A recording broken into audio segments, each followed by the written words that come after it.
नमस्कार, आदाब, सत श्री अकाल। आप सभी का स्वागत है। मैं प्रवीण झा। कार्यक्रम की हम शुरुआत अब करने वाले हैं। कोविड प्रोटोकॉल्स का आप थोड़ा ध्यान रखें और सोशल डिस्टेंसिंग को ज़रूर मेंटेन करें। अपने मास्क आप सभी लगा कर रखें और कोशिश ये करें कि एक दूसरे से आप दूरी बनाकर बैठें। अपने फ़ोन आप साइलेंट कर लें। सभी के फ़ोन प्लीज़ साइलेंट रहें, जिससे कि कार्यक्रम को हम सुचारू रूप से चला सकें। राजकमल प्रकाशन समूह कौन है भारत माता के लोकार्पण समारोह में आप सभी का स्वागत करते हैं। कौन है भारत माता में जवाहरलाल नेहरू की क्लासिक किताबों, आत्मकथा, विश्व इतिहास की झलक और भारत की खोज से लेख और अंश साभार लिए गए हैं। उनके भाषण, निबंध और पत्र, उनके कुछ प्रासंगिक साक्षात्कार भी इसमें शामिल हैं। अब इस कार्यक्रम की विधिवत शुरुआत करने का वक्त आ चुका है और अब मैं पूरी बातचीत की जिम्मेदारी पुरुषोत्तम जी और जावेद अख्तर साहब के बीच आप अब बातचीत सुनेंगे। सबसे पहले तो मैं अशोक जी को मुबारकबाद दूंगा कि उन्होंने किताब ऐसे रैप की थी कि आसानी से खुल गई, वरना आमतौर से होता है कि आपको जब बुक खोलने को कहा जाता है तो तकरीबन किताब से लड़ाई लड़नी पड़ती है, ऐसे बांध के देते हैं। और दूसरी शिकायत मेरी उनसे ये है कि मुझसे ज़्यादा गलत आदमी इस काम के लिए वो ढूंढ नहीं सकते थे। देखिए, होता क्या है कि जब हम किसी से बात करें या किसी के बारे में बात करें तो हमारे कुछ विचार ऐसे होने चाहिए जो उससे टकराएं जाके। अब अगर आपको लिखने वाला भी पसंद है और जिसके बारे में लिखा गया वो भी पसंद है तो आपके पास सवाल नहीं रहते हैं। बड़ा प्रॉब्लम है कि भैया आप क्रिटिसाइज किस बात पे करें, आपको तो पसंद है ये, आप तो इनसे एग्री करते हैं। तो अब बहुत मैंने 2-3 दिन से अपनी अकल लगाई कि मैं पुरुषोत्तम जी से इतने वर्षों से मिला हूँ, तो वो कौन सी बात थी जो इन्होंने कही है मुझे गलत लगी, तो मिली नहीं कोई बात। और बाकी जहाँ तक जवाहरलाल नेहरू का ताल्लुक़ है, अब हम तो जनरेशन से संबंध रखते हैं कि where he was the number 1 star of the country. मुझे अच्छी तरह याद है कि मैं जब 14 साल या 15 साल का था, एक तो खैर मेरी लाइफ का एक अचीवमेंट ये है कि मैंने उनसे ऑटोग्राफ लिए, और दूसरे जब मैं 14-15 साल का था तो मेरे 3 हीरो थे, और इसी नंबरिंग में और इसी सिलसिले में पंडित जवाहरलाल नेहरू, कृष्ण चंद्र और दिलीप कुमार। तो हमारे तो अब क्या है कि वो इतना नॉस्टैल्जिया है और इतना जो याद आता है कि बड़ों से क्या क्या सुना है, क्या क्या देखा है उस वक्त, वो दिन भी याद है 64 का जब वो नहीं रहे। और मैं इतना खुशकिस्मत हूँ कि 63 में जब उनकी आखिरी बर्थडे पार्टी हुई थी तो ये 3 मूर्ति भवन में, तो यहाँ यूथ फेस्टिवल था दिल्ली में और मैं भी आया था डिबेट में, तो हम सबको स्टूडेंट्स को बुलाया गया। और वो कैसे दिन थे कि सबके सब स्टूडेंट लाइन लगाए हुए 3 मूर्ति भवन में गए, वो साइड के रास्ते से पीछे के लॉन में चले गए। ना कोई मेटल डिटेक्टर, ना कोई गार्ड, ना कोई तलाशी। इतने वर्षों में पूरी दुनिया, ये सिर्फ इस देश का मसला नहीं, पूरी दुनिया कितनी बदसूरत हो गई है। तो फ्रांस हो के, इंग्लैंड हो के, हमारा अपना मुल्क हो, ये आतंकवादियों ने क्या कर दिया हमको। तो जाहिर है कि अब वो दिन जब याद आते हैं तो उनमें बहुत सी खूबसूरती और बहुत से हुस्न दिखाई देते हैं। मगर मुझे एक बात पे हैरत है और ये सवाल मैं सबसे पहले करना चाहूँगा इनसे। अच्छा, इनका इंट्रोडक्शन मुझे देने की ज़रूरत है नहीं, वैसे एक रस्म है, आप कहें तो मैं अदा कर देता हूँ। मैंने एक डिटेल निकाली तो मुझे मालूम हुआ कि इनका बायोडाटा ऐसा है कि फिर उस दिन बायोडाटा ही सुनाया जाए। तो अब कितनी तारीफ इनकी करें। सबसे बड़ी तारीफ ये है कि पुरुषोत्तम अग्रवाल। तो जवाहरलाल नेहरू से समझिए 52 से लेकर इलेक्शन के बाद और अब तक, अगर मैं ठीक से याद रखता हूँ तो कोई 11-12 प्रधानमंत्री हुए हैं। इसमें हम शायद गुलजारी लाल नंदा साहब को भी गिन लेंगे, थोड़ी देर के लिए, थोड़े दिन के लिए ट्रांजिशन में वो हो गए थे। 64 में वो दुनिया छोड़ के गए।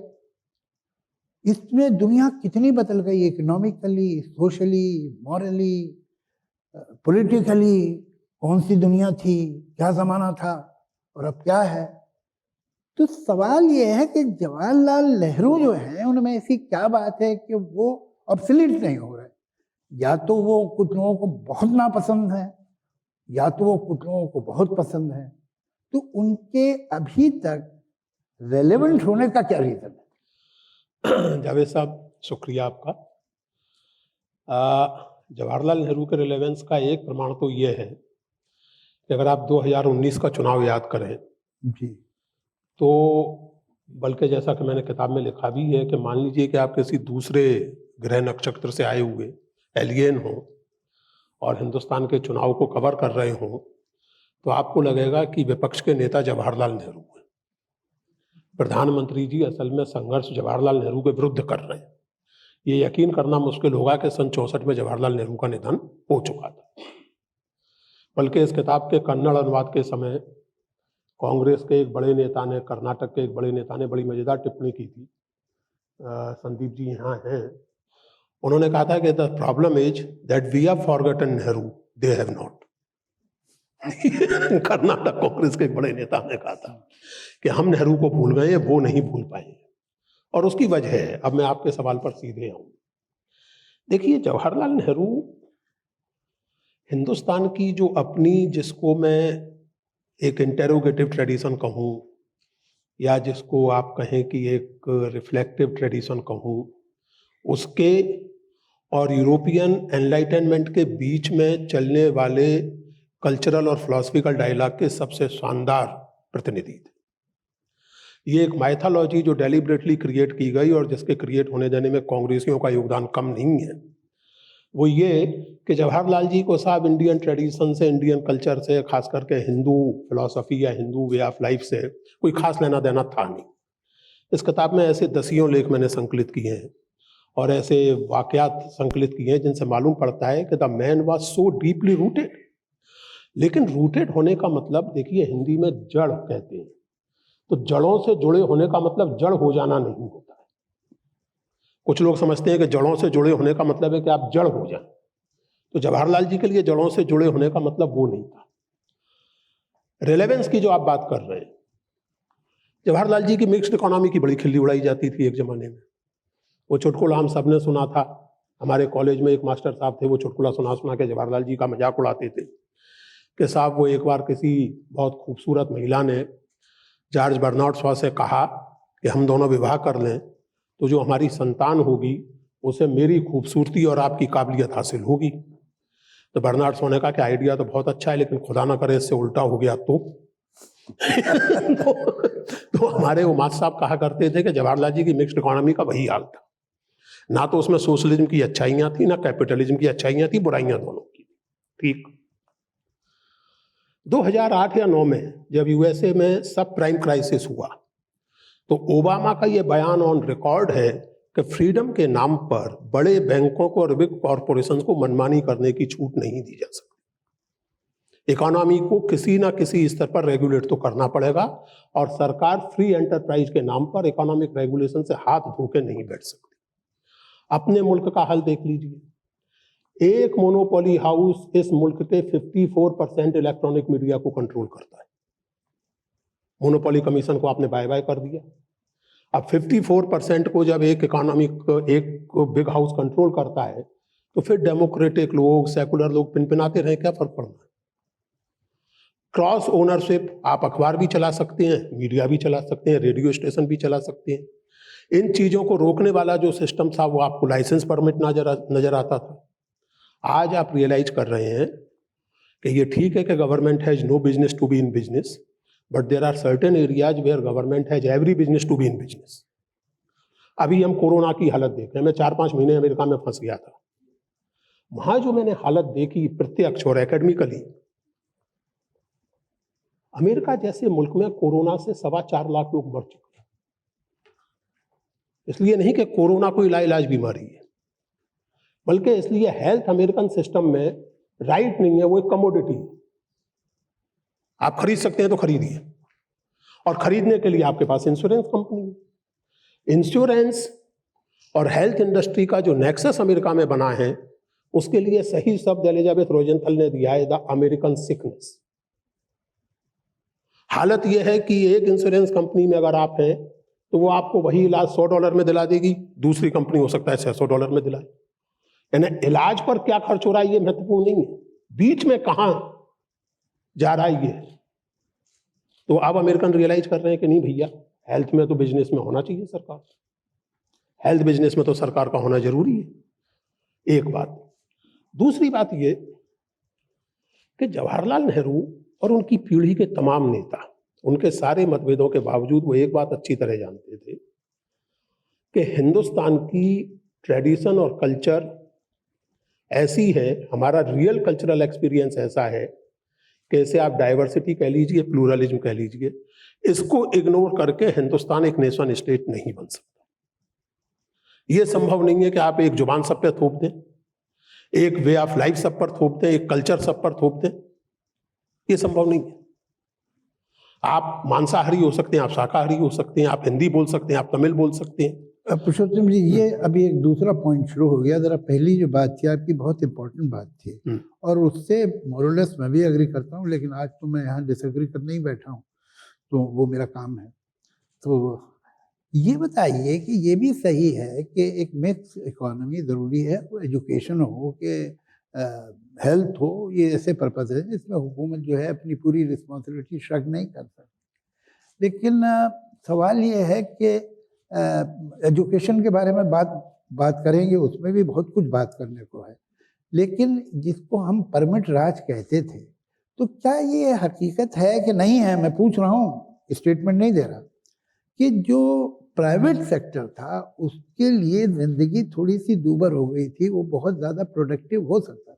मतलब मुझे वो दिन याद है कि जब आपको एक फिएट गाड़ी अगर ख़रीदनी हो तो 11 साल इंतज़ार करना पड़ता था। इसके मतलब एक ग्राहक है जिसके पास पैसा है जो कार खरीद सकता है, मगर उसका प्रोडक्शन इतना कम है, और क्यों कम है कि उसे 11 साल।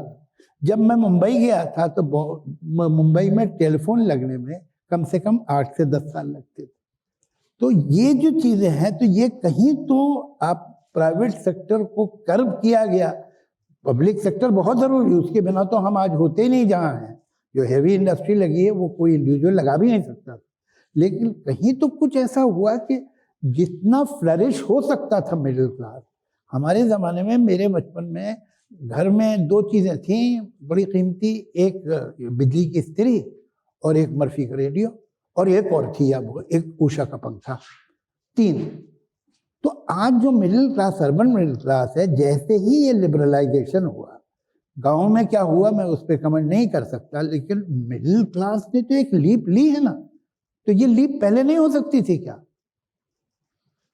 अब जावेद साहब ऐसा है जी कि सवाल ये नहीं है कि किस वक्त क्या हुआ या नहीं हुआ, सवाल ये है कि उस इकोनॉमिक पॉलिसी की मूल दिशा सही थी या गलत थी। मैं ये कतई नहीं कह रहा कि कोटा परमिट राज बजाते खुद सही था।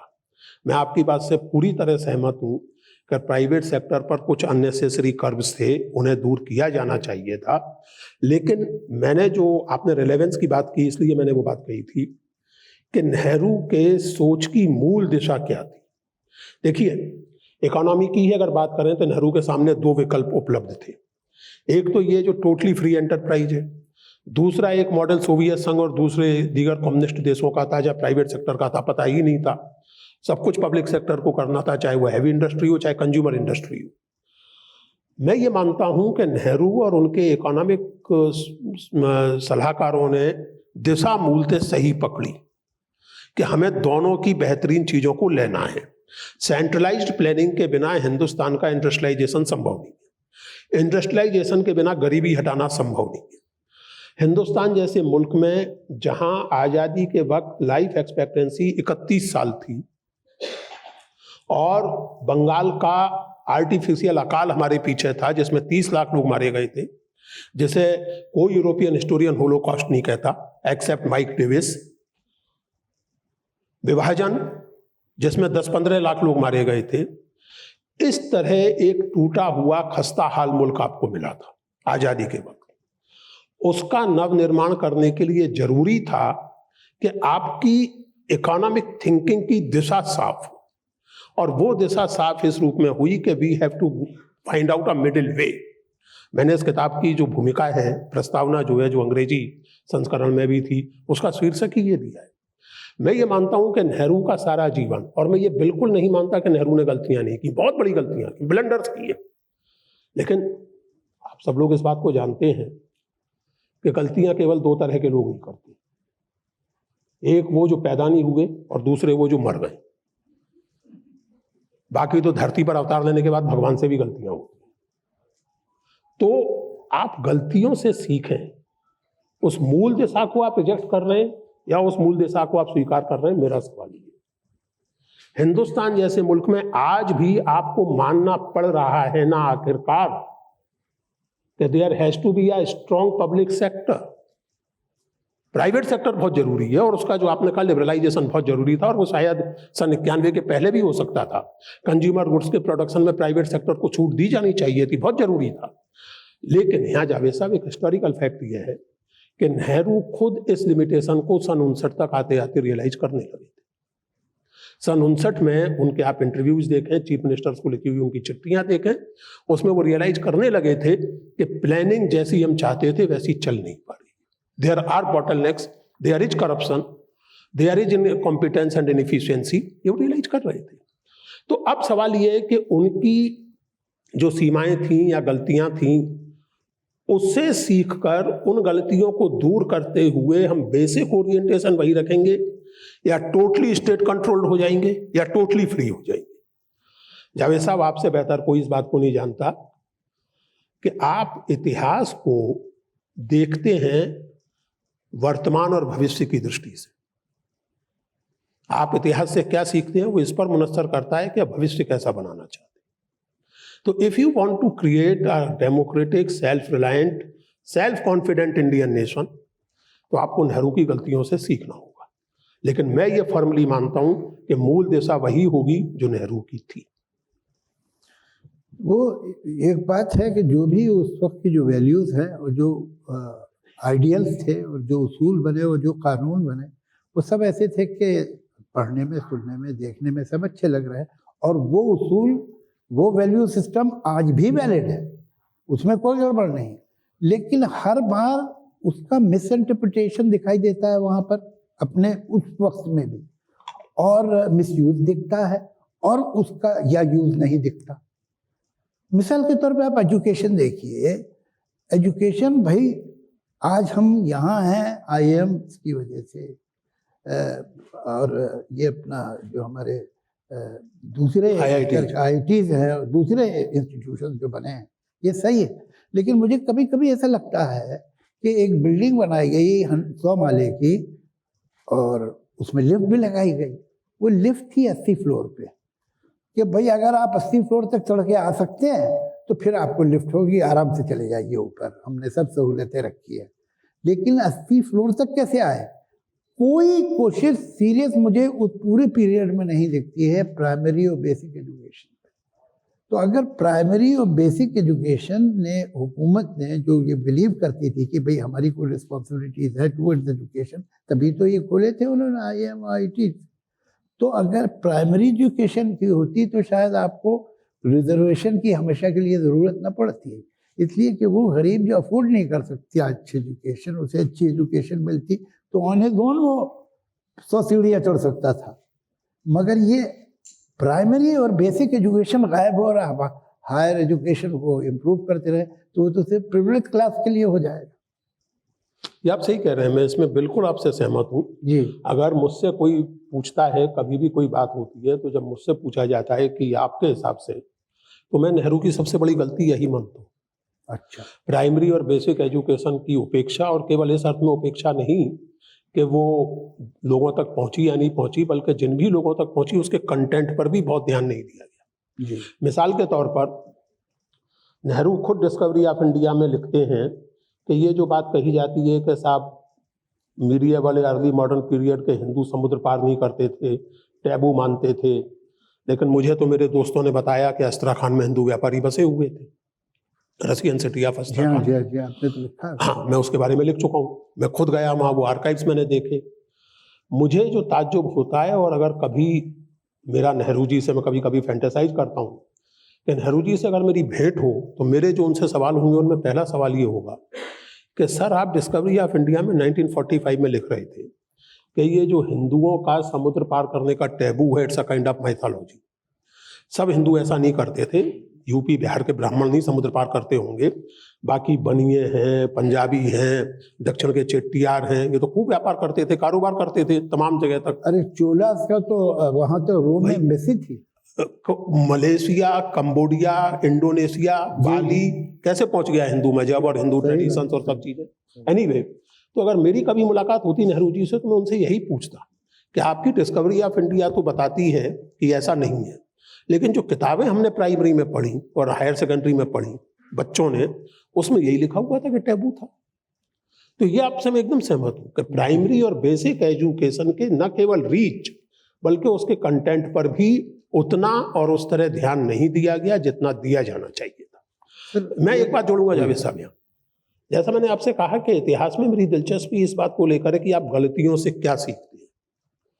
अब सवाल ये है कि हमारी बाद की सरकारों में, चाहे वो कांग्रेस की सरकारें हों और चाहे कांग्रेस के विरोधियों की सरकारें हों, उन्होंने क्या सीखा। हालत आज ये है, हम और आप जानते हैं कि ऐसा ऑब्सेशन टेक्नोलॉजी और मैनेजमेंट का हुआ है कि लिटरेचर, हिस्ट्री, फिलॉसफी, सोशियोलॉजी को फालतू की चीजें मान लिया गया। दिल्ली के बढ़िया कोट अनकोट बढ़िया स्कूलों में 8वीं और 10वीं के बाद लैंग्वेज पढ़ाई नहीं जाती। पढ़ाई भी जाती है लैंग्वेज तो वो लिटरेचर के जरिए नहीं पढ़ाई जाती, वो सेक्रेटरियल कोर्स के जरिए पढ़ाई जाती। मैंने अपनी अंग्रेजी शेक्सपियर और लॉन्गफेलो के जरिए पढ़ी है, मैंने अपनी हिंदी तुलसीदास और प्रेमचंद के जरिए पढ़ी है। आज के किसी 10वीं क्लास के बच्चे से पूछिए कि वो किसके जरिए हिंदी पढ़ रहा है, 11वीं क्लास के बच्चे से। यही हाल हिस्ट्री का है। आप हिस्ट्री को आपने मान लिया निठल्लों का मनोविनोद, नतीजा आप देख रहे हैं। व्हाट्सएप यूनिवर्सिटी खुली हुई है सारे देश में, उसमें एक से एक जोरदार हिस्टोरिकल खोजें होती रहती हैं, खुद नेहरू के बारे में होती रहती हैं, खुद कांग्रेस पार्टी के बारे में होती रहती हैं। तो ये तो so called new education policy का ही कमाल है जी, जो कांग्रेस की सरकार लाई थी। तो आपने नहीं सीखा, यू कंप्लीटली इग्नोर्ड एजुकेशन। आगे चलने से पहले मैं एक आपको सच्चा इंसिडेंट सुनाता हूँ कि अभी कुछ दिन पहले एक चैनल जो उसमें एक R&D का डिपार्टमेंट होता है कि भाई अब नए क्या प्रोग्राम बने, किस तरह की सीरियल्स आए, ब्ला ब्ला ब्ला।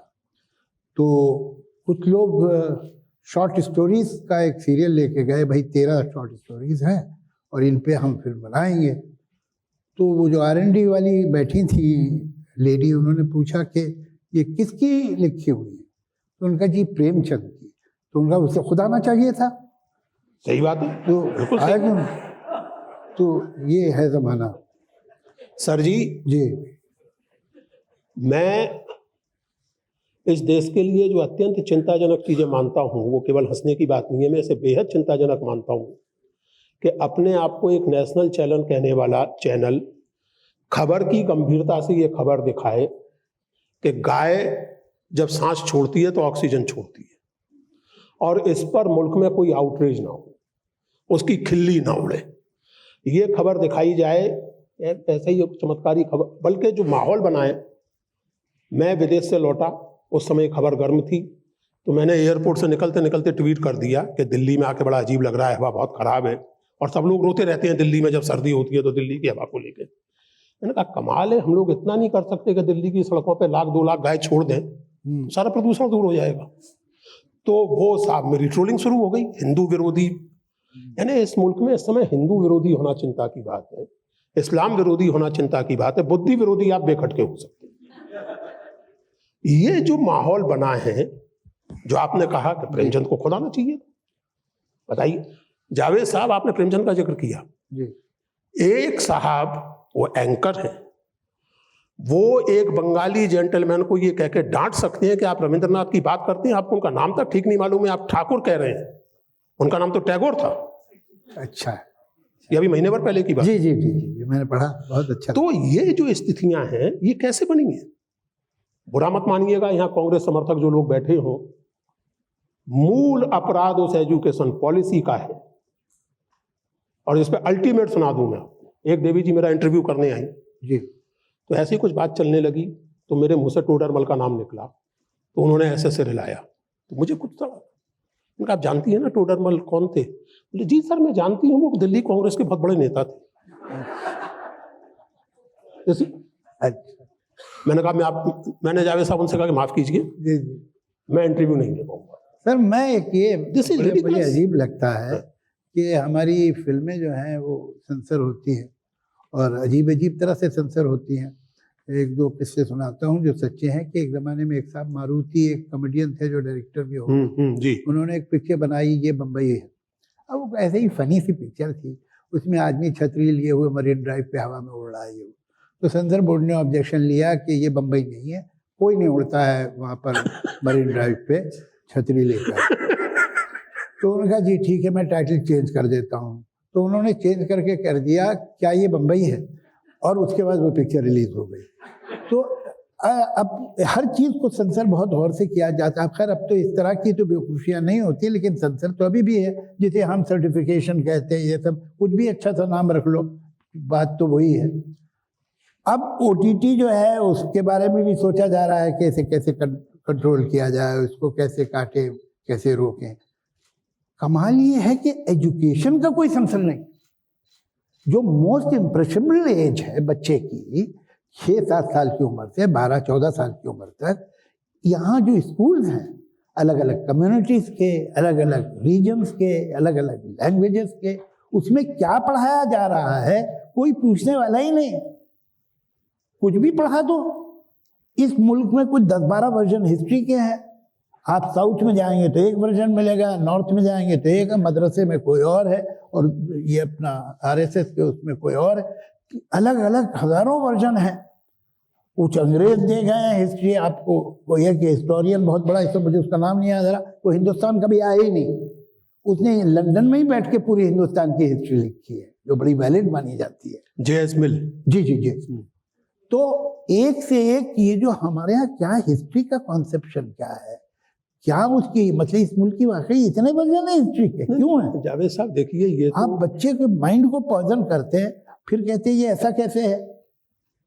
तो जो इम्प्रेशनेबल एज है, किसी ने इस तरह की किताबों का, इस तरह के स्कूल की, इस तरह के मदरसों की किताबों को सेंसर किया है, देखा है क्या पढ़ाया जा रहा है? कुछ नहीं। तो और वो पिक्चर सेंसर करते इससे बिगड़ जाएगा आदमी। उसे तो बचपन में बिगाड़ दिया, तो फिक्र मत करो, इसके बिगड़ने की जरूरत ही नहीं है। जावेद साहब, असल में थ्योरेटिकली और फिलोसफिकली एजुकेशन का काम होना चाहिए विवेक को बढ़ाना, आपकी डिस्क्रेशन को बढ़ाना, आपकी क्रिटिकल थिंकिंग को बढ़ाना। हमारे यहाँ धीरे धीरे होते होते हालत ये हो गई है कि क्रिटिकल थिंकिंग अपने आप में गुनाह बन गया है। मतलब इतने कोमल भावनाओं का समय है ये। मैं तो एक बात बारंबार कहता हूँ, कभी कभी मुझे लगता है कि जैसे किसी पेरेंट की 2 बेटियां हो, एक का नाम है भावना, एक का नाम है बुद्धि। तो वो जैसे होता है कि भावना को कुछ खाने पीने को नहीं दिया गया बचपन से, तो उसकी बेचारी की इम्यूनिटी बहुत कमजोर हो गई है। वो बात बात में बीमार पड़ जाती है, बात बात में आहत हो जाती है। हालत ये हो गई है कि आप कहीं कोई बात कीजिए तो डर लगता है कि कहीं किसी की भावना तो नहीं आहत हो जाएगी। अभी आपने जो कहा, इसी पर कुछ लोगों की भावना आहत हो सकती है कि साहब आपने ये कह दिया कि एजुकेशन के नाम पर। ऐसा एक नेहरू की जो सबसे, जो आप बात कर रहे थे, नेहरू की सबसे बड़ी रिलेवेंसी है कि वो अपने दिमाग में बहुत क्लियर थे कि हमें एक राज्य सत्ता के रूप में या कांग्रेस को एक आंदोलन के रूप में एक क्रिटिकल थिंकिंग से संपन्न समाज बनाने की कोशिश करनी। और इस मामले में वो गांधी जी तक की कठोर आलोचना करने में उन्होंने गुरेज नहीं की। उन्होंने कहा कि गांधी जी इतनी अपनी अंतरात्मा की और आस्था की बात करते हैं कि it becomes difficult to have a dialogue with. तो ये जो सोच है कि आप अपने समाज को एक सोचने वाला, समझने वाला समाज बनाना चाहते हैं या केवल रोबो का समाज बनाना चाहते हैं कि सब पहले से प्रोग्राम्ड हो, उसके हिसाब से सब चलता रहे, किसी को कोई सोचने विचारने की जरूरत नहीं। मान गए, लेकिन सवाल ये है कि इतने जमाने में इस बारे में हुआ क्या? हाँ नहीं, वो तो देखिए ऐसा है, ये इंटेंशन तो हम मान गए, लेकिन क्या हुआ? नहीं, जो हुआ वो पर्याप्त नहीं हुआ, ये मानने में मुझे कोई संकोच नहीं है। अब देखिए, जैसे हमारा इस मामले में है भाई, संविधान जो है आपका, वो उसमें क्यों 71 में आपने भी लिखा है कि भाई 71 में क्या डालने की जरूरत थी, सेकुलरिज्म, वो तो पूरा कॉन्स्टिट्यूशन पहले हाँ। पेज से आखिरी पेज तक सेकुलर ही है, तो इसमें सोशलिस्ट तो सेकुलर लगाने की जरूरत क्या थी, लगा दिया लोगों ने, 70s में लगाया। लेकिन सवाल ये है कि ये जो सेकुलरिज्म जिसकी हम बात करते हैं, ये इम्प्लीमेंट कैसे हुई और कितनी तरह? That's right. ये समस्याएं तो है। देखिए, मैं फिर से कहूँ जावेद साहब, समस्याओं, सीधी सी बात है कि नेहरू और उनके बाद अगर देश एग्जैक्टली बिल्कुल सही ढंग से सही दिशा में चला होता तो हमारी बहुत सी समस्याएं आज ना होती, हम आज शायद वो बहुत सारी चिंताएं ना कर रहे होते जो कर रहे हैं। मैं ये कहना चाहता हूं कि अमल में बहुत दिक्कतें हुई, दिशा में भी डिटेल्स में प्रॉब्लम्स थी और उन पर बात होनी चाहिए, हो सकती है, लेकिन दिशा मूलतः सही थी। एक बात ये। दूसरी बात ये, इस किताब को तैयार करने का जो पर्पस था वो ये, जैसे आपने जो पूछा ना जावेद साहब, मेरे मन में ये सवाल था कि किताब इस तरह की मैं तैयार कर रहा हूं तो क्यों कर रहा हूं जी, कि ये इस तरह की एंथोलॉजी, जिसको एक तरह से अनप्रेसिडेंटेड एंथोलॉजी कह सकते हैं, राजीव भार्गव ने अपने रिव्यू में ये बात नोट भी की थी, ऐसी एंथोलॉजी तैयार करने की क्या जरूरत थी? जरूरत ये थी जावेद साहब कि अगर आप वो वातावरण देखें और वो माहौल देखें जो नेहरू के आसपास बनाया गया है, जिससे लगता है कि वो एक बहुत ही अत्यंत संपन्न परिवार के एंग्लोफाइल, ना उन्हें हिंदुस्तान से मतलब, ना उन्हें अंग्रेजी के अलावा कोई जुबान बोलते बनती थी, ना उन्हें इंडिक ट्रेडिशन से कोई लेना देना था, तो इसलिए अब ये माहौल क्यों नेहरू के ही बारे में क्यों बनाया गया? और नेताओं पर क्यों नहीं इतना फोकस किया गया? गांधी को तो एप्रोप्रिएट कर दिया करने वालों ने, सरदार पटेल को भी कर लिया, नेहरू को एप्रोप्रिएट क्यों नहीं किया? क्यों नेहरू के खिलाफ इतना माहौल बनाया गया? मैं नेहरू के बारे में पिछले करीब 15-17 साल से सोचता पढ़ता रहा हूं। मैं धीरे धीरे इस नतीजे पर पहुंचा कि नेहरू असल में हिंदुस्तान की ट्रेडिशन को मॉडर्नाइज करने की सबसे सिंसियर कोशिश के सिंबल है। और यहां मॉडर्नाइज करने का मतलब यूरोपियनाइज करना नहीं है, वेस्टर्नाइज करना नहीं है। अपनी खुद की जो ट्रेडिशन है, अपनी खुद की जो प्लूरलिटी और कल्चरल एक्सपीरियंस है, उसको वक्त की जरूरत के मुताबिक ह्यूमनिज्म की तरफ, एनलाइटनमेंट की तरफ ले जाने की जो कोशिशें हमारे यहाँ भक्ति आंदोलन के जमाने से चलती रही हैं, नेहरू उन कोशिशों के इस युग में सबसे पावरफुल सिंबल बनते हैं। And that is why he has to be targeted, और that is why he has to be targeted in this particular manner. ये सब बातें दिमाग में चलती रही, सोचते रहे, और इस बात को अब देखते देखते 4 साल हो गए। रवि सिंह यहाँ बैठे होंगे शायद, तो एक दिन उनके साथ गप्पे लगते लगते ये तय हुआ कि इस तरह की एक किताब तैयार की जाए जिसका फोकस इस बात पर हो, और नेहरू के बारे में दूसरे लोग क्या सोचते हैं, किस तरह सोचते हैं। तो इस तरह ये हुआ। इसका ये मतलब कतई नहीं है, जावेद साहब तो इस बात को जानते हैं, मैं आप दोस्तों से कहना चाहता हूं, it is not a total defence of Nehru. I am not a Nehru apologist. इस किताब की ही भूमिका में मैंने नेहरू की कुछ चीजों पर बड़ी साफ और कठोर आलोचना की, लेकिन आलोचना एक चीज है, डिसमिसल दूसरी चीज, और डिस्टॉर्शन एकदम तीसरी चीज। आप आलोचना कीजिए। अब वो जावेद साहब, एक चेतन भगत नाम के सज्जन है,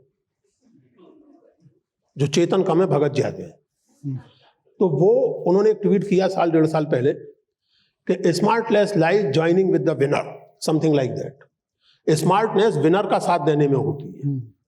हम लोगों को 50s में ही यूएसए के साथ चला जाना चाहिए था। मैंने इस किताब में लिखा है कि ऐसी बात वही इंसान कर सकता है जो ये समझता हो कि स्पुतनिक केवल रूस द्वारा बनाई गई कोविड वैक्सीन का नाम है, और जिसको ये ना पता हो कि जहां तक विनर का सवाल है, स्पेस रिसर्च से लेकर के मिलिट्री टेक्नोलॉजी तक में कम से कम नेहरू के जीवन काल में यह कहना मुश्किल था कि अल्टीमेटली विनर यूएसए होगा या यूएसएसआर होगा। दूसरा ये कि नेहरू इसके बावजूद यूएसएसआर के साथ नहीं गए। He was smart enough not to ally with any bloc, जिसका नतीजा क्या निकला? आपका आईआईटी मद्रास जो है वो रूस के सहयोग से बन रहा है, आईआईटी दिल्ली इंग्लैंड के सहयोग से बन रहा है। आपके ऊपर ना सेटो के बंधन है, ना सीएटो के बंधन है, ना वार्सा के बंधन है। लाभ आप दोनों तरफ से ले रहे। तो स्मार्टनेस तो ये थी। नहीं नहीं, तो पड़ोस में मौजूद है। पड़ोस में इसमें स्मार्टनेस का नतीजा मौजूद है। स्मार्ट लोग उधर थे, वो सब स्मार्ट लोग उधर थे। नेटो सब में चले गए थे। सिल्वर जुबली नहीं बना पाई। जी जी, अपने अस्तित्व में सिल्वर जुबली नहीं बना पाई जी स्मार्ट को। जी, तो वो तो सही बात है। लेकिन मुझे सेकुलरिज्म के सिलसिले में थोड़ी सी शिकायत है, इसलिए कि मैं समझता हूँ कि वो जो कुछ भी उस वक्त हुआ उसकी धमक आज तक है। बिल्कुल। आप मुझे बताइए कि अगर हम सेकुलर वाकई हैं तो हमारी नज़र में हर कम्युनिटी बराबर होनी चाहिए, और अगर हम 56 में हिंदू कोड बिल बनाते हैं और उसके बाद कॉन्स्टेंटली उसे इम्प्रूव भी करते रहते हैं, ठीक भी करते हैं, और 2005 तक बेटी को पार्टनर भी बना देते हैं, तो 1937 में बना हुआ मुस्लिम पर्सनल लॉ कभी क्यों नहीं छुआ गया? बिल्कुल सही बात है। उसमें किसी इम्प्रूवमेंट की जरूरत नहीं। एब्सोल्यूट। क्या वजह? ये एक रिवर्स कम्युनलिज्म है, ये सेकुलरिज्म नहीं है। कि इसको मतलब आपको इस सरकार की जरूरत पड़ी 3 शादियां बंद, तलाक बंद करने के लिए, और अगर आपने कर दिया होता तो कितने लोग खड़े होकर कहते कि साहब ये तो आपने बड़ा गलत काम कर दिया। Most of the Muslim countries don't have this law. Shame on us, including Bangladesh, Pakistan including Pakistan can't have this kind of divorce. और ये यहाँ पर जो है ये प्रेजेंट सरकार को जरूरत पड़ी है कानून बनाने के लिए, और इतने दिनों से हम सेकुलर चल रहे थे। सेकुलरिज्म ये था कि तलाक मुगल्लज़ा जिसे कहते हैं, इंस्टेंट डिवोर्स जो है चलने, भाई वो तो उन लोग का मामला है, हम क्या बोले। किसका मामला है? मुसलमान मर्द का मामला है। और जो वो औरत है वो इंडियन सिटीजन थोड़ी हो, तो मुसलमान इंडियन की बीवी है। ये क्या एटीट्यूड है? और इतने बरस तक, तो ये जो है इसकी प्राइस आप दे रहे हैं आज। ये जावेद साहब, ये बात इसलिए और ज्यादा तकलीफदेह हो जाती है जो आप कह रहे हैं, और मैं जाहिर है कि पूरी तरह सहमत हूं उससे। जो इस बात को डिफेंड करने की कोशिश जिन लोगों ने की है, उनका कहना यह है कि साहब शायद समझ ये थी कि पाकिस्तान ट्रॉमा हुआ है, पार्टीशन ट्रॉमा हुआ है, तो इंडियन मुस्लिम्स के सेंटीमेंट्स को और उनकी रिलीजियस फीलिंग्स को टच ना किया। इंडियन मुस्लिम हर्ट हो गए थे पाकिस्तान के ऊपर। सुनिए ना, मैं उस डिफेंस की बात कर रहा हूँ, और उस डिफेंस पर मैंने इस किताब में कमेंट किया है। मैंने कमेंट किया है इस किताब में। आप लोगों को याद होगा कि 1930s में नेहरू की पहल पर कांग्रेस ने मुस्लिम मास कॉन्टैक्ट कैंपेन चलाया था, और उसको जबरदस्त कामयाबी हासिल हुई थी, खासकर के उत्तर प्रदेश में, जिसे उस समय यूनाइटेड प्रोविंस कहते थे। सन 37 के चुनावों में मुस्लिम लीग साफ हो गई, और कांग्रेस को अच्छी खासी तादाद में सीटें मिली थी, बहुमत मिला था, और मुस्लिम मास कॉन्टैक्ट कैंपेन की सफलता का ये नतीजा था। मैंने इस किताब में ये सवाल उठाया है कि ये अपने आप में एक मिस्ट्री है, एक, और इस पर मैं इस समय काम कर रहा हूँ, रिसर्च कर रहा हूँ। ये सोचने की जरूरत है कि क्या इस तरह का मास कॉन्टैक्ट कैंपेन नेहरू आजादी के बाद नहीं चला सकते थे? क्या ये मुसलमानों के बीच में बात नहीं ले जाई जा सकती थी कि ये जो ट्रिपल तलाक और इंस्टेंट तलाक और इस तरह की तमाम सारी चीजें हैं, ये नहीं चलेंगी एक डेमोक्रेटिक सेटअप में, एक मॉडर्न सेटअप में ये चीजें नहीं चलेंगी।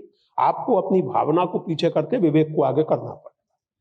मास कॉन्टैक्ट कैंपेन नहीं चलाया गया, जो भी कारण रहे, उसके नतीजे आप देख रहे हैं। मैं फिर से कहूं जावेद साहब, बजाय इसके कि इस गलती से सीखा जाता, इस गलती को और भी भयानक ढंग से दोहराया गया। शाहबानो का मामला उसकी मिसाल। अरे बाप रे! सुप्रीम कोर्ट ने एक सेंसिबल वर्डिक्ट दिया, आपने उस वर्डिक्ट को ओवरटर्न कर, और उसके बाद आप तिलमिला रहे हैं कि साहब हिंदू इस कदर क्रिमिनल क्यों हो गए, और भाजपा का इतना असर हिंदुओं में क्यों बढ़ गया है। क्यों नहीं बढ़ेगा? जब आप ये प्रमाणित कर रहे हैं बार बार कि your secularism is problematic, it's dubious, तो जाहिर, तो ये चीजें हमें सीखनी पड़ेगी। इन गलतियों से हमें सीखना पड़ेगा, सही सबक लेने को। इन चीजों का जवाब देने का तरीका ये नहीं है कि आप ये साबित करने में लग जाएं कि आपसे बड़े हिंदू हमें, और आपके जनेऊ से ज्यादा मोटा जनेऊ हम पहनते हैं। उससे कुछ नहीं होगा। आपको एक कंसिस्टेंट डेमोक्रेटिक पोजीशन लेना। सर वो पतला जनेऊ टीवी पे दिखाई नहीं देता। हाँ, वो थोड़ा मोटा रखना। नहीं सर सर सर सर सुनिए, सर सर सर जी, फिर तो कुर्ते के ऊपर पहनना चाहिए।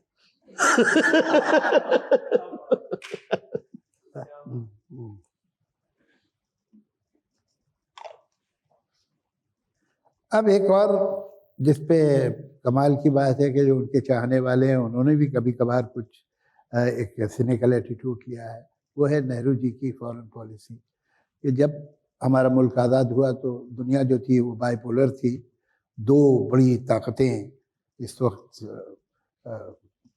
एक दूसरे के सामने थी। 45 में सेकेंड वर्ल्ड वॉर ख़त्म हुई, लेकिन सेकेंड वर्ल्ड वॉर के ख़त्म होते ही कोल्ड वॉर शुरू हो गई।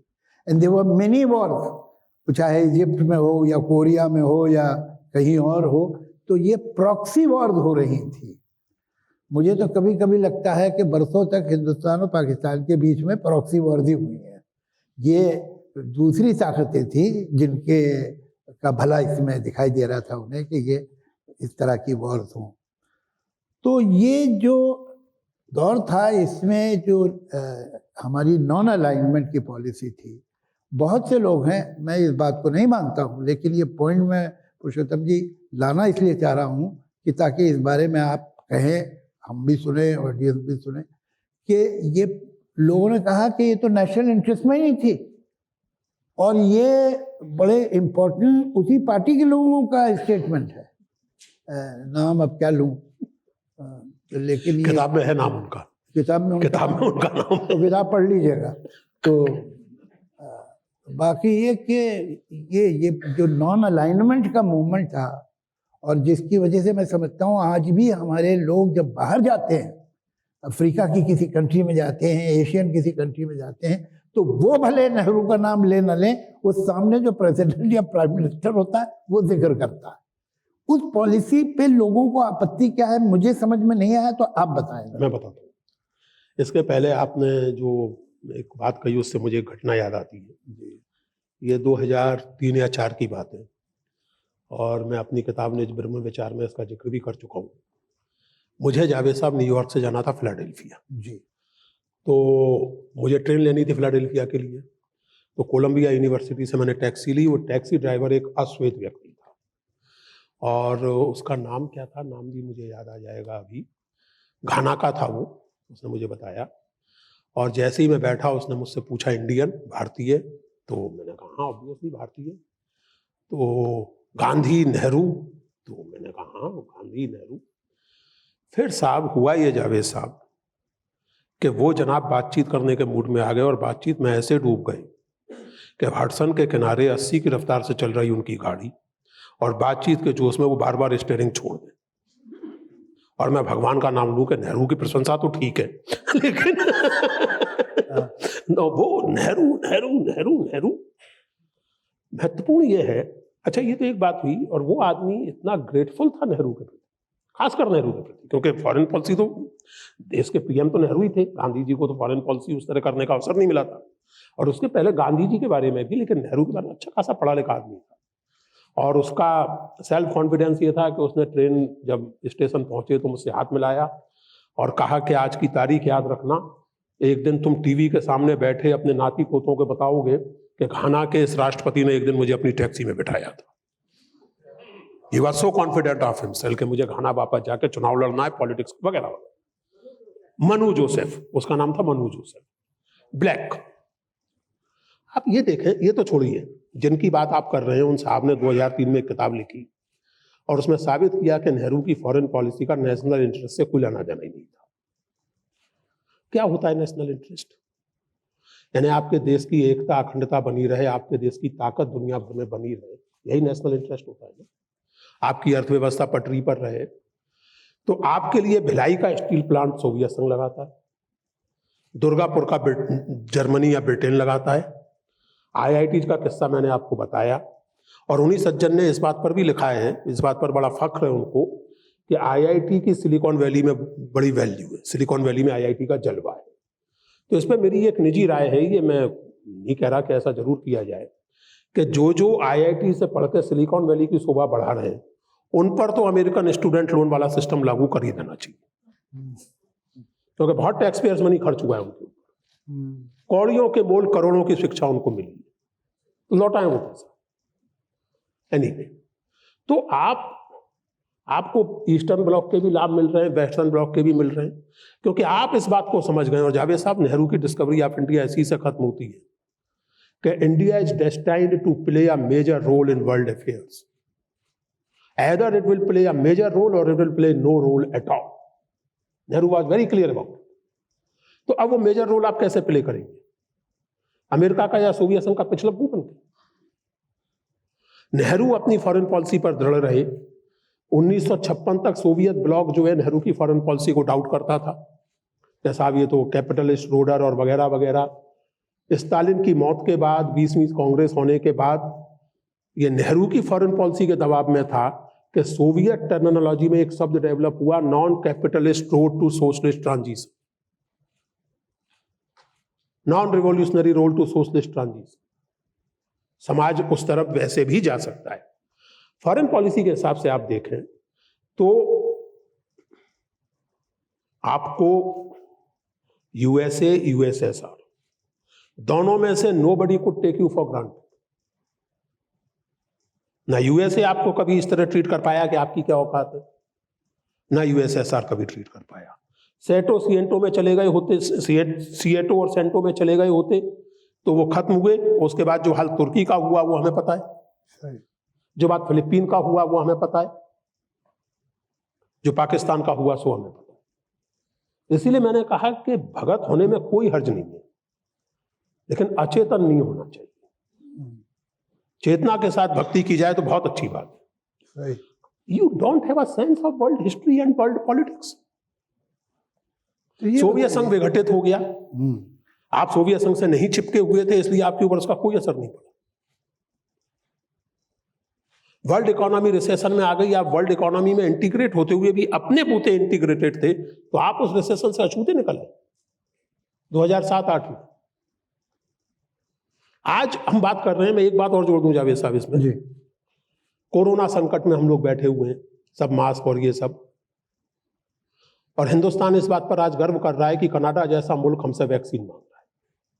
ये सच है कि नॉन वेस्टर्न कंट्रीज में अकेला हिंदुस्तान है जिसने अपनी वैक्सीन तैयार की है, और यह भी सच है कि आज भी जेनेरिक ड्रग्स और वैक्सीन में हिंदुस्तान दुनिया का सबसे ज्यादा मैन्युफैक्चर करने वाला मुल्क है। ये 2014 से हो गया है क्या? इसके पीछे आपको तो पता है जावेद साहब, डॉक्टर हमीद की शानदार कहानी जो है, सिप्ला के जो संस्थापक थे, उनके पिताजी उन्हें वकील बनाना चाहते थे, उनकी रुचि केमिकल इंजीनियरिंग में थी, तो उन्होंने कैम्ब्रिज से वकालत की डिग्री ली और बिना पिता को बताए जर्मनी चले गए साइंस पढ़ने। वहां से पढ़ा के आए, अपने करने लगे कुछ केमिकल इंजीनियरिंग। नेहरू से मुलाकात हुई, नेहरू ने कहा कि आप फार्मास्यूटिकल और जेनेरिक ड्रग्स पर फोकस कीजिए, वैक्सीन पर फोकस कीजिए, क्योंकि हमारे मुल्क में मलेरिया बहुत फैला हुआ है, हमें वैक्सीनेशन की जरूरत। तो वैक्सीन तैयार करने का बुनियादी इंफ्रास्ट्रक्चर, उसका वो पूरा रिसर्च एंड डेवलपमेंट का इंफ्रास्ट्रक्चर एक दूरदर्शी ढंग से बनाया गया सन 60 में, जिसके चलते आप 2020 में ये कह सकते हैं कि साहब कोरोना की वैक्सीन हमसे कनाडा में, जिसके चलते आज आप ये कह सकते हैं कि हम ब्राजील और चाइना और रसिया और साउथ अफ्रीका के साथ बराबर की हैसियत से post cold world, unipolar world में अपना एक ब्लॉक बनाएंगे। लोग जापान से तुलना करते हैं, सुविधा से ये भूलते हुए कि जापान का संविधान 24 घंटे में अमेरिकन जनरल्स ने एक होटल में 24 घंटे में लिख दिया था। और आज भी जापानीज आर्मी केवल सेरेमोनियल रोल प्ले कर सकती है और कुछ नहीं कर सकती। अगर ऐसी विदेश नीति आपको चाहिए तो वो आपको मुबारक हो, हमें तो नहीं चाहिए। या वो जो अभी बात चल रही थी कि क्या सन 53-54 में तो संविधान बना पाकिस्तान का, 2 साल बाद राष्ट्रपति साहब हटा दिए गए, सन 71 में पाकिस्तान टूट गया। और एक राष्ट्र, किसी मुल्क के राष्ट्रपति को अपनी आत्मकथा का शीर्षक ये रखना पड़े दोस्तों, और फिर उस तरह की विदेश नीति आपसे अपनाने के लिए कहा जाए। यहाँ बैठे दोस्तों में से किसी को याद है कि अयूब खान की ऑटोबायोग्राफी का शीर्षक क्या है? Friends not masters. पूरी किताब इंडिया पे लिख दी? जी नहीं, यूएसए के बारे और पाकिस्तान के बारे में, कि USA is our friend not our master. पूरी किताब ये साबित करने के लिए लिखी थी। अयूब खान की ऑटोबायोग्राफी का शीर्षक है friends not masters, published in 1965। Sir ये बताइए, तो वैसी अगर विदेश नीति अच्छी होती तो, जैसा कि आपने राइट एट द बिगिनिंग कहा, मेरा ये आखिरी सवाल है, उसके बाद तो सवाल यहाँ से आएंगे कि आपने खुद कहा कि कुछ काम नेहरू जी ने बहुत अच्छे किए, कुछ काम ऐसे थे जो अच्छे करना चाहते थे, वो नहीं हो पाए। इन दोनों बातों से जहां वो नाकाम हुए कि जो करना था वो नहीं हो पाया किसी भी वजह से, और वो जो करना था और हुआ, जैसे कि आपने ही बताया कि इसको ये सिप्ला, डॉक्टर हमीद, सिप्ला डॉक्टर के, हमीद का जी।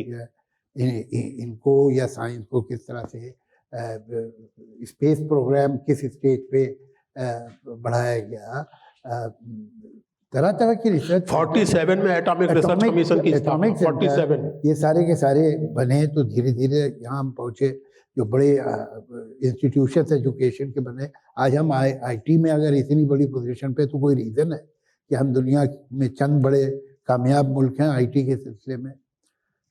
तो ये तो चीज़ें हैं जो हमें और बढ़ानी चाहिए और सीखनी चाहिए, लेकिन जहाँ उनका इंटेंशन भले अच्छा था लेकिन वो हो नहीं पाया, वो हम अब क्या करना चाहिए? हमें उनसे दो बातें सीखनी है, वो जो उन्होंने अच्छी कर दी, वो जो अच्छी नहीं कर पाए।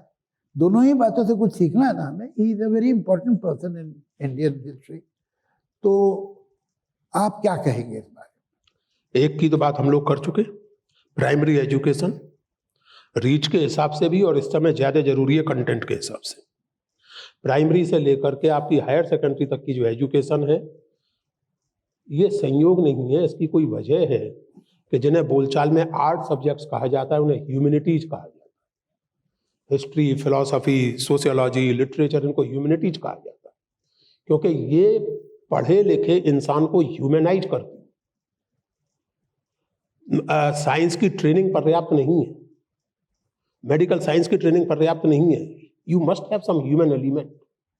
तो ह्यूमैनिटीज प्राइमरी एजुकेशन से लेके टॉप लेवल ऑफ एजुकेशन तक, चाहे आप टेक्नोलॉजी पढ़ रहे हो, चाहे आप मेडिकल साइंस पढ़ रहे हो, ह्यूमैनिटीज का कंटेंट जो आपकी क्रिटिकल थिंकिंग को बढ़ावा देने वाला हो, जो आपको हिंदुस्तान की सोसाइटी, हिंदुस्तान की ट्रेडिशन और इसकी समस्याओं से वाकिफ कराने वाला हो, वो मेरे हिसाब से one of the top priorities होना चाहिए। डोमेस्टिक पॉलिसी का जहां तक सवाल है, फॉरेन पॉलिसी में मैं एक ही, और मैंने इस किताब में लिखा है कि चाइना हो या पाकिस्तान हो, आपके दिमाग में ये पर्सपेक्टिव क्लियर होना चाहिए कि आप दुनिया के नक्शे पर हिंदुस्तान की जगह क्या इमेजिन करते, और उस तरह आपको चलना होगा।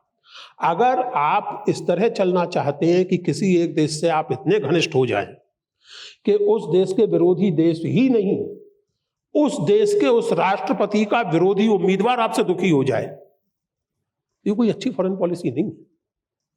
कि अमेरिका का राष्ट्रपति बनने के बाद आमतौर से 3-4 दिन के भीतर भीतर भारत जैसे देश के प्रधानमंत्री को फोन करता है।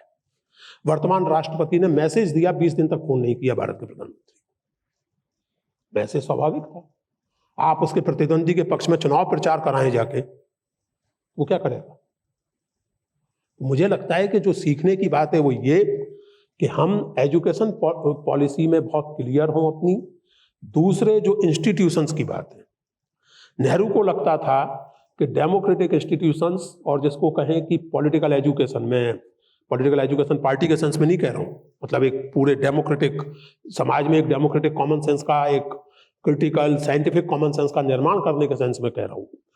नेहरू को लगता था, शायद ये मेरा अपना कयास है, कि ये चीज़ें मॉडर्नाइजेशन की प्रोसेस में अपने आप होती चली जाएंगी। वो ये भूल गए कि मॉडर्नाइजेशन की प्रोसेस में चीज़ें अपने आप नहीं होती, उन्हें करना होता है। टेक्नोलॉजी के विकास का मतलब साइंटिफिक अंडरटेकिंग के विकास नहीं होता।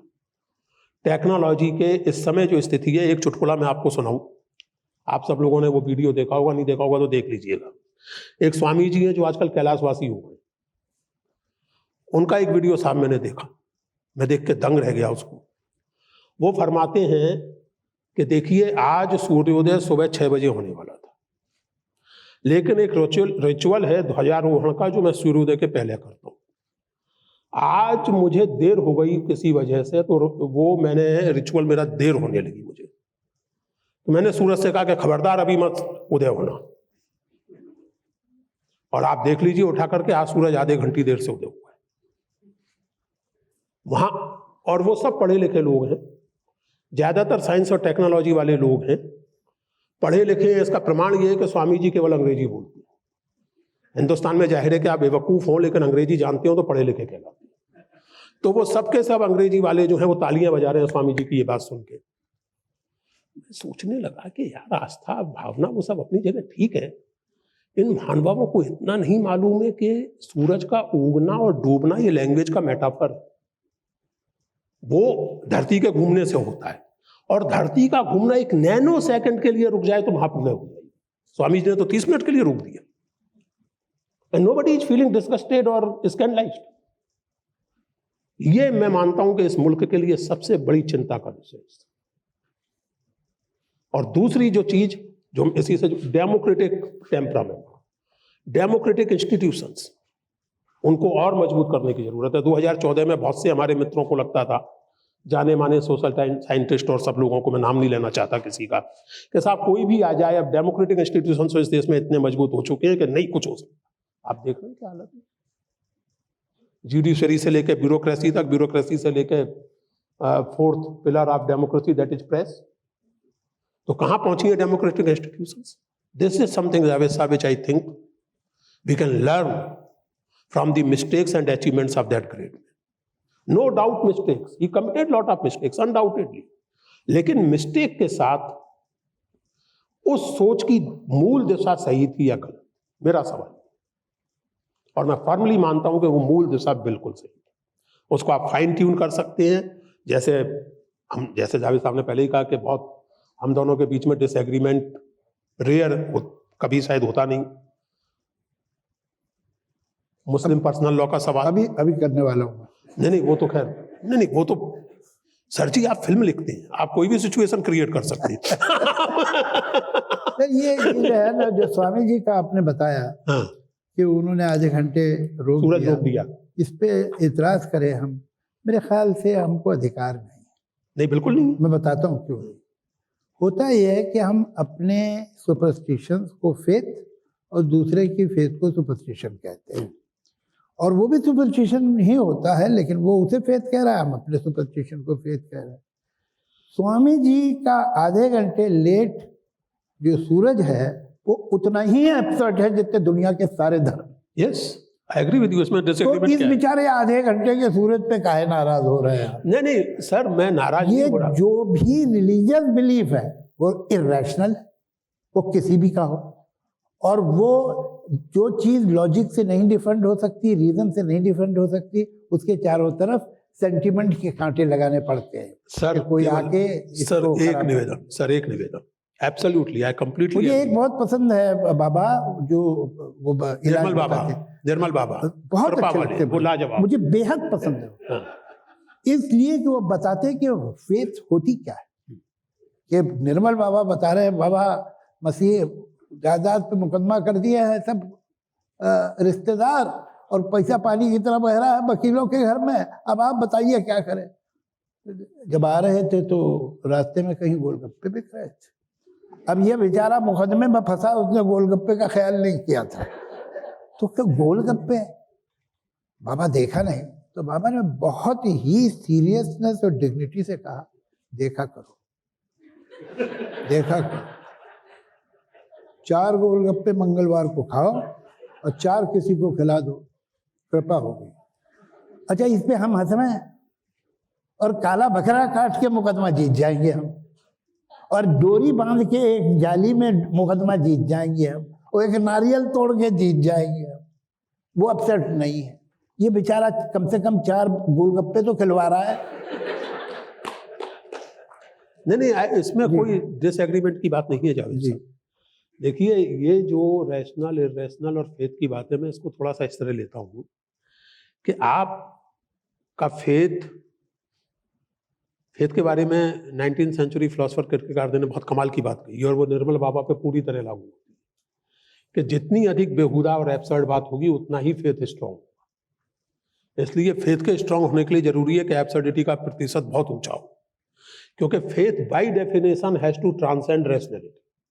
जो रैशनली एक्सप्लेन नहीं किया जा सकता वही तो फेथ है ना। अब रैशनली मुकदमा जीतने में और डोरा बांधने में और गोलगप्पे खाने में कोई ताल्लुक नहीं है, that is why it is faith, वरना फेथ होगा क्यों? तो ये बात अपनी जगह सही है, लेकिन मेरा कहना यह है कि आपके कॉमन सेंस में, आपके निजी और सामाजिक कॉमन सेंस में फेथ की भी जगह होती है, इमोशन की भी जगह होती है, सेंटीमेंट की भी जगह होती है। बहुत सारी चीजें आपको बेतुकी लग सकती हैं, ठीक है, लेकिन ओवरराइडिंग रोल आपके उसमें क्रिटिकल सेंसिबिलिटी निभाती है या नहीं निभाती है। कल हमारी बेटिया रानी हमसे एक बात कह रही थी, हमें सुन के बहुत मजा आया। उन्होंने कहा कि पापा, when I was a child I had irrational fear of dogs, which is true. Irrational fear of dogs. Dog हाँ, कुत्ता देखते ही सड़क मतलब पटरी बदल लेती थी, बेटा भाग जाती। बिल्कुल इरेशनल नहीं है, कुत्ते काट लेते सुनिए सुनिए सुनिए ना, अगला जुमला नहीं सुना आपने। जी। Now I have only rational fear of dogs. तो दैट वाज इररेशनल फियर कि किसी भी कुत्ते को देख के आप भाग जाएं, and this is a rational fear कि आप कुत्ते के मतलब कुत्ते को छेड़े नहीं, खाम में काटना इनवाइट ना करें। तो basically what I am trying to say is this कि आप है ना, ये जावेद साहब ने बिल्कुल सही कहा। अब जैसे इस पर मुझे हंसी आ रही है और बहुत से लोगों को आएगी। मैं यूएसए में ग्रैंड कैनियन देखने गया, तो वहां एक वैन खड़ी हुई थी, दी अदर व्यू, वो बाइबल के हिसाब से कैनियन समझाती है। तो जियोलॉजिस्ट तो बताते हैं कि वो 10 लाख साल पहले बना था, 20 लाख साल पहले बना था।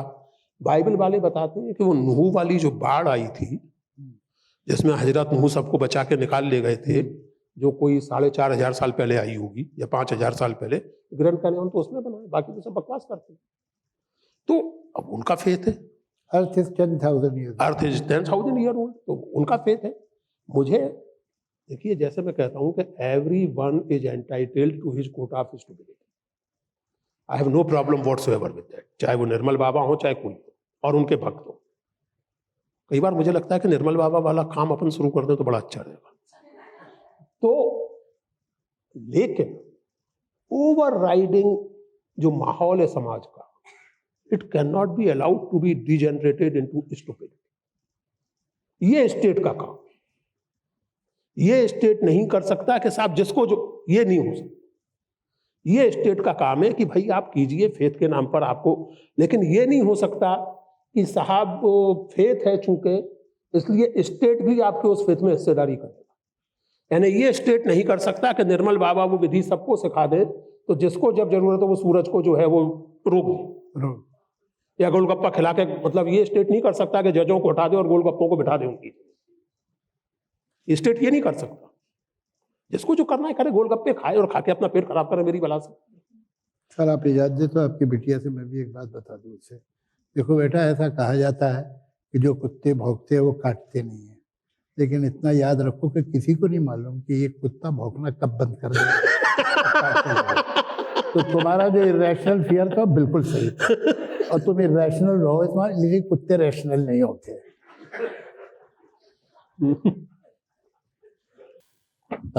इस पूरी बातचीत से एक बात पूरी तरीके से तय हो गई है कि गांधी और नेहरू जी नेता होने के साथ साथ, वैश्विक नेता होने के साथ साथ एक विचार भी हैं, और विचारों का कभी अंत नहीं होता। लेकिन आपके दस्तखत, इस बातचीत को अब हमें यहीं विराम देना होगा। और पुरुषोत्तम अग्रवाल जी और जावेद अख्तर साहब का बहुत बहुत धन्यवाद, और आप सभी का बहुत बहुत शुक्रिया कि आप लोगों ने समय निकाला और इस रोचक बातचीत का हिस्सा बने। एक बार जोरदार तालियां इस कार्यक्रम के लिए, और जावेद अख्तर साहब और पुरुषोत्तम अग्रवाल जी के लिए।